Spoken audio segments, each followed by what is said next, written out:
All right, the emergence of the first two political parties. These are going to come about because of the arguments of these two men that you're looking at here, Thomas Jefferson on the left and Alexander Hamilton on the right. And for those of you that have either seen the musical Hamilton or know of the songs, like with the soundtrack and everything, this very much plays a large part in that musical. I have not seen it, but I just know for a fact that's what it is. So anyway, it comes from the arguments of these two men. So let's talk about a little bit about them.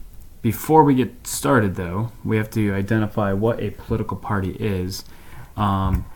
It is a group of people that share ideas about how the government should work. They have different views about how large of a role the federal government should have, or how large of a role state government should have.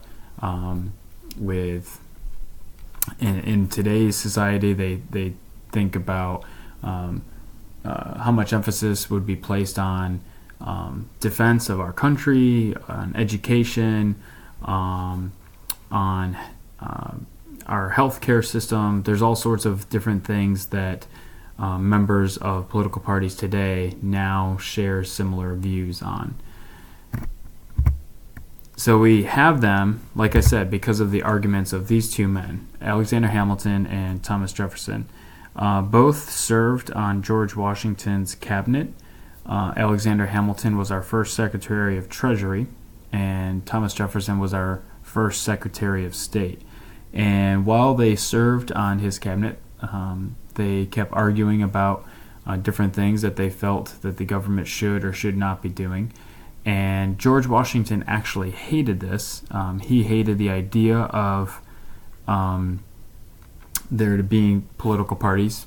He thought that it would help, or not help, but it would actually divide our nation. But ultimately, he couldn't stop these two men from bickering. So the first president to actually be a member of a political party would be John Adams. He was a Federalist. But let's get to those first two parties.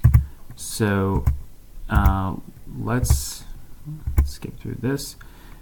Let's start with the Federalists. So Alexander Hamilton created what was known as the Federalist Party, and they believed in a strong national government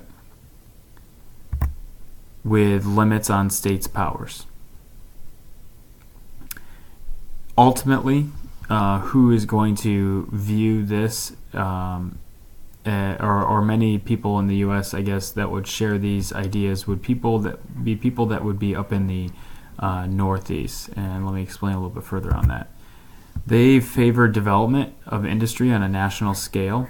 As our country starts to grow after the Revolutionary War, a lot of the North is going to be industrial, a lot of factories. And as you could probably imagine, based on your prior knowledge, a lot of the South is going to be agricultural. So you're right there, you're going to see some different views on how things should work based on where people were geographically located in the country. The Federalists also believed in a national bank. Alexander Hamilton actually believed that we should acquire or accrue a debt by borrowing money from other countries and then try to pay that off. Having a debt isn't necessarily bad as long as you are able to pay it off. It helps build credit. That's the same concept of like how credit cards work today. You essentially go into a little bit of a debt, and then where people get into trouble is they don't have the money to pay that off. But if you do have the money to pay it off, that helps establish your credit. It actually can be a good thing, but many people get into issues with it. So he believed that our country should go into debt to establish a credit. Now, everything that I just talked about with Alexander Hamilton and the Federalists, Jefferson and his political party are going to have basically the opposite views. He was a leader of the group known as the Democratic Republicans, and they favored a weak national government with a lot of emphasis on states' powers. If you're aware of Jefferson and all that he did, he was a farmer. Aside from being, a politician and helping gain our independence and all that, but he was a farmer and he lived in the South, and he was going to favor farmers, but he also liked small businesses too. Not large industries on a mass scale, but small businesses and farms.